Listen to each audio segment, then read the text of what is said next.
మానవ జంతు సంభాషణ గురించి ఆశ్చర్యకరమైన విషయాలు పార్ట్ 1. 1. జంతువులు మానవ పదాలను అర్థం చేసుకుంటాయి.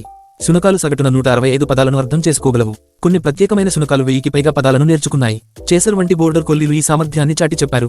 2. పక్షులు మానవ భాషను అనుకరిస్తాయి. తుత్తు పక్షులు, కాకులు మరియు కొన్ని పాటల పక్షులు మానవ భాషను అనుకరించగలవు. అలెక్స్ అనే ఆఫ్రికన్ గ్రే తుత్తు పక్షి రంగులు, సంఖ్యలు మరియు ఆకారాలను అర్థం చేసుకున్నాడని సూచించబడింది. 3. డాల్ఫిన్లు ప్రత్యేక సంకేతాలను స్పందిస్తాయి. డాల్ఫిన్లు తమ పేరును గుర్తించగలవు మరియు వారికి కేటాయించిన ప్రత్యేకమైన ఈగుల ద్వారా స్పందిస్తాయి. అవి తమ మధ్య క్లిక్స్ మరియు ఈగుల భాష ఉపయోగించి సంభాషిస్తాయి. 4. తేనెటి పట్టుచూచే నృత్యం చేస్తాయి. తేనెటి తేనె చోటు గురించి మార్గం, దూరం వంటి వివరాలను ఒక ప్రత్యేకమైన వాగిల్ డాన్స్ ద్వారా ఇతర తేనెటికి చెప్పగలవు. 5. పిల్లులు తోక చలనం మరియు మియావ్ ద్వారా మాట్లాడతాయి. పిల్లులు ఎక్కువగా మియావ్ అని మనుషులతో మాత్రమే మాట్లాడతాయి, ఇతర పిల్లులతో కాదు. వాటితో ఒక భంగిమలు మరియు గుర్రున చప్పుడు వివిధ సందేశాలను తెలియజేస్తాయి. 6. ఎలిఫెంట్లు భూమి ప్రకంపనలు ఉపయోగిస్తాయి. ఏనుగులు వారి కాళ్ల ద్వారా ప్రకంపనలను గుర్తించి చాలా దూరం వరకు సంకేతాలను పంపగలవు. ఇది మనకు వినిపించని ధ్వనులను వినే ప్రత్యేక పద్ధతి.